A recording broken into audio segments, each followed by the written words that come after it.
আসসালামু আলাইকুম রহমতুল্লাহি ওবরাকাতুহু। আমি doctor Saidur Rahman Sayeed, ECG study and solve and treatment of the heart disease, এই গ্রুপের অ্যাডমিন অ্যান্ড ফাউন্ডার। মাদারীপুরবাসীর জন্য চিকিৎসা সেবা এই গ্রুপেরও অ্যাডমিন অ্যান্ড ফাউন্ডার। তো প্রিয় ফ্যান ফলোয়ার বৃন্দ, আজকে আমরা আলোচনা করব খুবই গুরুত্বপূর্ণ একটা টপিক, সেটা হচ্ছে যে types of the heart disease, কয় ধরনের হার্ট ডিজিজ হতে পারে। এটা খুবই গুরুত্বপূর্ণ। নাম শুনেই বোঝা যাচ্ছে যে types of heart disease, heart disease কয় ধরনের হতে পারে। হার্ট ডিজিজ অনেক ধরনের হতে পারে, তার ভিতর সবচেয়ে গুরুত্বপূর্ণ যেটা এখন বর্তমানের সময়ে, সেটা হচ্ছে coronary artery disease. Coronary artery disease হচ্ছে, আমরা সংক্ষেপে একটু আলোচনা করব যে এটা এক ধরনের ডিজিজ যেখানে আমাদের হার্টের যে আর্টারি রয়েছে, যেখান দিয়ে রক্ত চলাচল করে, সেই আর্টারির ভিতরে যখন কোনো কারণে ব্লকেজ হয়, সেটা ফ্যাটি ডিপোজিটের মাধ্যমে হতে পারে, অথবা অন্য কোনো কারণে ক্লোটের মাধ্যমে হতে পারে, সেটা ফিব্রিনোজেন অথবা সেটা প্লেটেলেট, এই দুটার কম্বিনেশনে কোনো কারণে যদি আমার যেই রক্ত নালীটা ছিল, সেই রক্তনালী যদি রক্ত চলাচল ব্যাঘাত ঘটে, তখন সেটা ব্লক যখন হয়ে যায়, তখন সেটাকে আমরা বলি করোনারি আর্টারি ডিজিজ। সেটার পরিমাণ হতে পারে 20%, 30%, 40%, 50%, 60, 70, 80 এবং 100%। এই মাত্রা যখন সাধারণত 60%-এর বেশি হয়, তখনই সাধারণত আমাদের পেশেন্টগুলোকে রিং পরানোর প্রয়োজন হয় অথবা বাইপাস সার্জারি করার প্রয়োজন হয়। তো এইটা হচ্ছে করোনারি আর্টারি ডিজিজ। এরপর যেটা দেখতেছেন খুবই গুরুত্বপূর্ণ, হার্ট ফেলিউর। হার্ট ফেলিউর জিনিসটা কি? হার্ট ফেলিউর হচ্ছে, হার্ট হচ্ছে আমাদের pumping organ in our body. তার কাজই হচ্ছে ব্লাড পাম্প করা সমস্ত শরীরে। তো কোনো কারণে হার্ট যে সে পাম্প করতেছে, এটা দেখতেছেন সেটা হচ্ছে লেফট ভেন্ট্রিকেল। সাধারণত আমাদের যে সার্কুলেশনটা হয়, যে এই আপনারা দেখতেছেন এটা হচ্ছে রাইট অ্যাট্রিয়াম, এর হচ্ছে রাইট ভেন্ট্রিকেল। এই রাইট অ্যাট্রিয়াম আমাদের সমস্ত শরীর থেকে ডিঅক্সিজেনের ব্লাডটা রিসিভ করে, তারপরে আমার রাইট ভেন্ট্রিকেলে আসে, এটাও ডিঅক্সিজেন ব্লাড, সে লাঙে যায় পিউরিফাই হওয়ার জন্য। এটাও ডিঅক্সিজেন ব্লাড পিউরিফাই হওয়ার পর আমাদের লেফট অ্যাট্রিয়ামে চলে আসে, এইটা হচ্ছে অক্সিজেনেট ব্লাড। লেফট অ্যাট্রিয়াম থেকে লেফট ভেন্ট্রিকেলে যখন আসে, এইটাকে আমরা বলি অক্সিজেনেট ব্লাড, এবং লেফট ভেন্ট্রিকেল থেকে সে পাম্পিং করে সমস্ত শরীরে সার্কুলেশন দেয়। নর্মালি এটা একটা সার্কুলেশন সিস্টেম। তো কোনো কারণে যদি এই যে সে পাম্প যে করার ক্ষমতা, লেফট ভেন্ট্রিকেলের শক্তি যদি কমে যায়, তাহলে সে প্রপারলি পাম্প করতে পারবে না। ফলে হার্ট তার প্রপারলি সার্কুলেশন না করার কারণে আমাদের হার্ট ব্যাকফুল হয়ে চলে যাবে। যেমন লেফট ভেন্ট্রিকেল থেকে লেফট অ্যাট্রিয়ামে চলে আসবে, লাঙে চলে যাবে, লাং কনজেশন হবে, তখন লাংসে ক্রেস পাবো, হার্টের শক্তি কমে যায়। হার্টের ইজেকশন ফ্র্যাকশন, সাধারণত একটা পেশেন্টের, স্বাভাবিক পেশেন্টের ইএফ বলি আমরা, ইজেকশন ফ্র্যাকশন সংক্ষেপে ইএফ বলা হয়। ইজেকশন ফ্র্যাকশন ফুল নেই। তো এইটা যদি আমার নর্মাল থাকে হলো 60 থেকে 75%, এখন সেটা যখন কমে যায় লাইক 30%, 20% অথবা 40%, 50%, এরকম যখন কমে যায়, তখনই ইএফ রিডিউস, দ্যাটস মিন হার্টের তার প্রপারলি পাম্প করার শক্তি, কি পরিমাণ পাম্প করে রক্তটা সমস্ত শরীরে দিবে, সেই শক্তিটা কমে যাবে। আর যখনই কমে যায়, তখনই আমাদের হার্টটা ফেল হয়। এইটা খুবই গুরুত্বপূর্ণ। এই হার্ট ফেলিউর হইলে তখন পৃথিবীর আর কোনো মানুষই এই রুগীকে আর বাঁচানো যায় না। সাধারণত 2 বছর, 3 বছর বা 4 বছর এরকম রুগীর পর মারা যায়। আমাদের বইয়ের ভাষায় এটা, যেটা আমরা বলি ICM, ইসকেমিক কার্ডিওমায়োপ্যাথি। সাধারণত এই আমরা একটা টার্ম বলি ICM। এই রোগটা হলে পৃথিবীর সবচেয়ে ডেঞ্জারাস রোগ। 2 থেকে 3 বছর বাঁচে রুগী, অনেক সময় 5 মাস, 6 মাস, 1 বছরও রুগী মারা যায়। সুতরাং হার্ট ফেলিউর হইলে আর কিছু করার থাকে না। ইভেন হার্ট ট্রান্সপ্লান্টেড হার্ট যদি দানও করা হয়, তাইলেও রুগী বাঁচে না। এত খারাপ জিনিস এটা। সাধারণত হার্ট অ্যাটাকের পরেই সাধারণত হয়। হার্টের অ্যাটাকের পরে হার্টের শক্তি আস্তে আস্তে কমতে থাকে, কমতে কমতে একটা পর্যায়ে যখন চলে যায়, তখন আর কিছু করা থাকে না, ICM ডেভেলপ করে। এরপর রইতেছে, দেখতেছেন এইটা বলি পেরিকার্ডাইটিস। পেরিকার্ডিয়াম আমাদের যে দেখা যায় পেরিকার্ডিয়াম, সেই পেরিকার্ডিয়ামের কোনো কারণে ইনফ্লামেশন যখন হয়, তখন এই যে রুগী এসে বলে যে আমার প্যালপিটেশন হচ্ছে, বুক ধরফর করছে, এইটা বিভিন্ন কারণে হতে পারে। সেই কারণে ইভ্যালুয়েশন করে সেই অনুযায়ী চিকিৎসা করতে হয়। পেরিকার্ডাইটিস এটা থেকে অনেক সময় অ্যারিথমিয়াও ডেভেলপ করতে পারে। তখন আমরা অ্যারিথমিয়া কী কারণে হইল, পেরিকার্ডাইটিসটা কী কারণে ইনফ্লামেশন হয়েছে সেই কারণটা ইভ্যালুয়েশন করে সেই অনুযায়ী সাধারণত চিকিৎসা করে থাকি। এরপর যেটা রয়েছে কার্ডিওমায়োপ্যাথি, খুবই ডেঞ্জারাস রোগটাকে বলা হয় কার্ডিওমায়োপ্যাথি। এটা কার্ডিওমায়োপ্যাথি দুই ধরনের হতে পারে, একটা হচ্ছে ইস্কেমিক কার্ডিওমায়োপ্যাথি, যেটা সাধারণত ইস্কেমিয়ার কারণে হয়, সাধারণত হার্ট অ্যাটাক হওয়ার পরে কারণে হয়, সেটা হলো আমরা বলি ICM DCM, ওইটা একটা কার্ডিওমায়োপ্যাথি।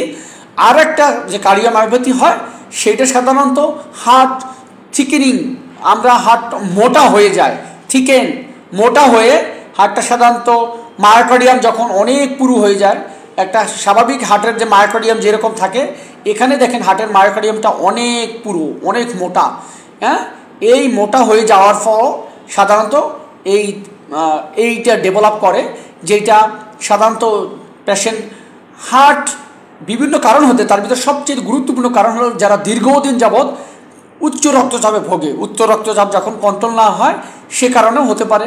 এছাড়াও অন্য অন্য কারণ রয়েছে, সে কারণেও মায়োকার্ডিয়াম থিকেন হয়ে যেতে পারে। এইটা যখন হয়ে যায় তখন আর প্রপারলি হার্ট কাজ করতে পারে না, কারণ এই যে আমরা জানি কিছু আগেই আমরা দেখলাম যে লেফট ভেন্ট্রিকেলের কাজ হচ্ছে পাম্প করে দেওয়া, রক্তটা বের করে দেওয়া, সম্পূর্ণ শরীরে সার্কুলেশন করা। তো এইটা যখন মোটা হয়ে যায়, পুরু হয়ে যায়, তখন সে ওই পরিমাণ ব্লাড সার্কুলেশন বা ওই পরিমাণ সে পাম্প করতে পারে না যেটা স্বাভাবিকটা করে। যখন হার্ট মোটা হয়ে যাবে, এই যে আমাদের লেফট ভেন্ট্রিকেল থিকই হয়ে যাবে, তখন কিন্তু সে কাজটা করতে পারে না। আর যখন না করতে পারে তখনই আমাদের এই প্রবলেমটা হয়। এটা খুবই ডেঞ্জারাস, এটার জন্য অ্যারিথমিয়া ডেভেলপ করতে পারে, এটার জন্য সাডেন কার্ডিয়াক ডেথ হয়ে পেশেন্ট মারা যেতে পারে। এটা খুব ভেরি মাচ ডেঞ্জারাস। এই জন্য আমরা এটা কি করি, এটা আমরা সাধারণত প্রথমে মেডিকেশন ইউজ করি, সাধারণত এখানে beta blocker, rate limiting calcium channel blocker ইত্যাদি আমরা এখানে ব্যবহার করি। এটার পরে যদি না হয় দেন সাধারণত আমরা এই যে অ্যারিথমিয়া বারবার ডেভেলপ করে patient, arrhythmia sudden cardiac death যাতে না হতে পারে, এই জন্য আমরা সাধারণত পেশেন্টের ICD বলি, এটা ডিভাইস, পেসমেকারের মতো একটা ডিভাইস, এটা ইমপ্লান্ট করে দেওয়া হয়, ইমপ্ল্যান্টেবল কার্ডিওভার্টার ডিফিব্রিলেটর বলা হয় সংক্ষেপে ICD। এইটা দিয়ে রাখা হয় যাতে সাডেন কার্ডিয়াক অ্যারেস্ট হয়ে পেশেন্ট মারা না যায়। সেইটা যখনই অ্যারিথমিয়া হবে তখনই সে শক দিবে, পেশেন্টকে শক দিবে, কৃত্রিম শক। তো এইটা আরেকটা আমরা সেপ্টাল মায়োক্টমি করি, এই যে মোটা হয়ে গেছে সেটা অপারেশন করে কেটে দেওয়া হয়, কেটে দিয়ে আবার স্বাভাবিক আমাদের যে হার্ট যেরকম থাকে এই স্বাভাবিক অবস্থায় নিয়ে আসা হয়। তো সেইটা করে দিলে পেশেন্ট আবার স্বাভাবিকভাবে করতে পারে। তো এইটাও করা হয়। এরপর যেটা দেখতে পারতেছি আমরা কার্ডিয়াক অ্যারিথমিয়া, এটা বিভিন্ন সবচেয়ে ডেঞ্জারাস। আমাদের বড় বড় প্রফেসর স্যারগণ বলেন যে যত বেশি কার্ডিয়াক অ্যারিথমিয়া ম্যানেজ করতে পারবে সে তত হার্টের ভালো ডাক্তার। এটা বিভিন্ন ধরনের হতে পারে, যেমন arrhythmia like atrial fibrillation, atrial platter, SVT, VT, আমার এরকম বিভিন্ন ধরনের সাইনাস অ্যারিথমিয়া, সাইনাস টেকারিয়া, অ্যাট্রিয়াল টেকারিয়া ইত্যাদি ইত্যাদি ইত্যাদি, এরকম যত অ্যারিথমিয়া আছে, এই অ্যারিথমিয়া যত যে ভালো ম্যানেজ করতে পারবে সে হার্টের তত ভালো বড় ডাক্তার। অ্যারিথমিয়া খুবই ডেঞ্জারাস, কারণ অ্যারিথমিয়ার কারণে পেশেন্ট এর অক্সিজেন ডিমান্ড কমে যায়, অক্সিজেন ডিমান্ড অনেক বেড়ে যায়। অক্সিজেন সার্কুলেশন হওয়ার কারণে পেশেন্টের যে পরিমাণ সার্কুলেশন হওয়ার কথা ছিল সেই পরিমাণ সার্কুলেশন করতে পারে না, অক্সিজেন অভাবে ইস্কেমিয়া ডেভেলপ করতে পারে, কার্ডিয়াক অ্যারেস্ট হয়ে যেতে পারে, সেই পেশেন্ট মারা যেতে পারে, হার্ট অ্যাটাক হয়ে যেতে পারে, ইত্যাদি ইত্যাদি হয়ে যেতে পারে এই অ্যারিথমিয়া। সুতরাং অ্যারিথমিয়া কন্ট্রোল করতে হবে। সাধারণত অ্যারিথমিয়া কন্ট্রোলের জন্য আমরা সাধারণত বিভিন্ন ধরনের চিকিৎসা করি, লাইক অ্যাট্রিয়াল ফিব্রিলেশন হলে কী কারণে অ্যাট্রিয়াল ফিব্রিলেশন হইল সেই কারণটা ইভ্যালুয়েশন করে আমরা সেই অনুযায়ী চিকিৎসা দিই। এখানে সাধারণত বিটা ব্লকার ব্যবহার করা হয়, যদি পেশেন্ট সাধারণত অ্যাট্রিয়াল ফিব্রিলেশন যদি থাকে এবং সাথে পেশেন্টের যদি দেখা যায় যে বিপি নাই, নন রেকর্ডেবল, তখন সাধারণত শক দিতে হয়। এটাই ইন্টারন্যাশনাল গাইডলাইন অনুযায়ী চিকিৎসা। এরপর যদি SVT, সুপ্রাভেন্ট্রিকুলার টাকিকার্ডিয়া সংক্ষেপে SVT আমরা বলি, এই SVT কী কারণ হইল, সাধারণত দেখা যায় মোস্ট ইয়াং লেডি তারা সাফারার, এটা বিভিন্ন কারণ হতে পারে। সেই SVT যদি পেশেন্ট স্টেবল থাকে তাহলে সাধারণত এখানে আমরা বিটা ব্লকার ইউজ করি, অথবা rate limiting calcium channel blocker ব্যবহার করি, লাইক ভেরাপ্যামিন, ভেরাকল নামে পাওয়া যায়, এইটা ইউজ করা হয় ম্যাক্সিমাম ডোজ। এরপর যদি না হয় তাইলে আমরা এখানে আমরা এডিনোসিন ইউজ করি। সবচেয়ে ইন্টারন্যাশনাল গাইডলাইনে এডিনোসিনই বলা হয়েছে। যদি প্রথমে আরও কিছু আমরা ভালসার ম্যানুভার আমরা আছে সেটা ইউজ করি। এটা যদি না হয় দেন আমরা সাধারণত ইন্টারন্যাশনাল গাইডলাইনে বলে প্রথমেই এডিনোসিন। এডিনোসিন যদি না কাজ করে এডিনোসিন না কাজ করলে দেন লাস্টে আমরা ডি-শকে যাই।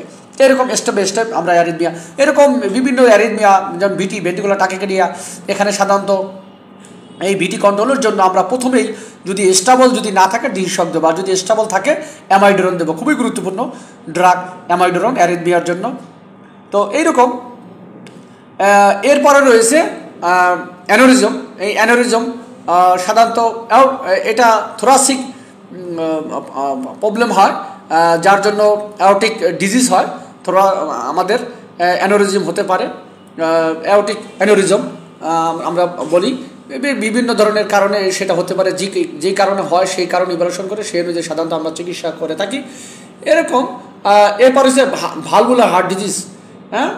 ভালভুলার হার্ট ডিজিজ এটা খুব কমন, সাধারণত বাচ্চাকালেই সাধারণত এই রোগটা ধরা পড়ে। সেটা কনজেনিটাল একটা ডিজিজ বলা হয় সাধারণত। এটা জন্মের সাথে সাথেই সাধারণত দেখা যায়, অথবা মায়ের পেটের বসেই অনেক সময় থাকে। সাধারণত কিছু অ্যাকোয়ার্ড হয়, ম্যাক্সিমামই কনজেনিটাল, সাধারণত বংশগত বা জন্মগত রোগ এটাকে বলা হয়। এটা বিভিন্ন কারণ রয়েছে, সেই কারণ ইভালুয়েশন করে। যেমন পিডিএ একটা disease, ASD অ্যাক্টিয়াল septal defect, BSD ventricular septal defect, বিভিন্ন এরকম আছে ভালভুলার হার্ট ডিজিজ রয়েছে। যেই তারপর আমরা বলি টফ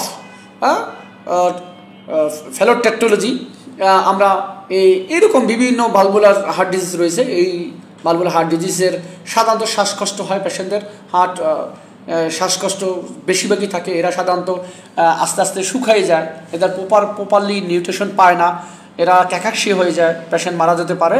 তাহলে এই সাধারণত কী কারণে এই ভালভুলার হার্ট ডিজিজগুলো হইলো, সেই ভালভুলার হার্ট ডিজিজ ইভালুয়েশন করে সাধারণত আমরা কিছু আছে মেডিকেশনের মাধ্যমে চিকিৎসা করি, যেমন সাধারণত শ্বাসকষ্ট কমানোর ওষুধ দেওয়া হয়। কিছু আছে দেখা যায় যে না মেডিকেশনে কাজ হবে না, যেমন এখানে ছিদ্রতা অনেক বড়, তখন অপারেশন একমাত্র চিকিৎসা প্রয়োজন, তখন অপারেশন করা হয়। যেমন আমরা পিডিএ যদি থাকে, পেটেন্টাক্টাস আর্টেরিওসাস, তাহলে সেইটার চিকিৎসা করা হয়। ভেন্ট্রিকুলার সেপ্টাল ডিফেক্ট থাকলে তারও চিকিৎসা করা হয়। এরকম বিভিন্ন ভালভুলার হার্ট ডিজিজ রয়েছে, সেইটা ইভালুয়েশন করে সেটা চিকিৎসা করে। আশা করি বিভিন্ন আমরা মোটামুটি অল্প সময়ের ভিতরে বিভিন্ন টাইপস যে হার্ট ডিজিজ রয়েছে সেই হার্ট ডিজিজ সম্বন্ধে আমরা জানতে পারলাম। এটা আপনাদের উপকার হবে। ভালো লাগলে ভিডিওটি শেয়ার করি। ভালো থাকবেন। আল্লাহ হাফেজ। আসসালামু আলাইকুম ওয়া রাহমাতুল্লাহি ওয়া বারাকাতুহু। আল্লাহ হাফেজ।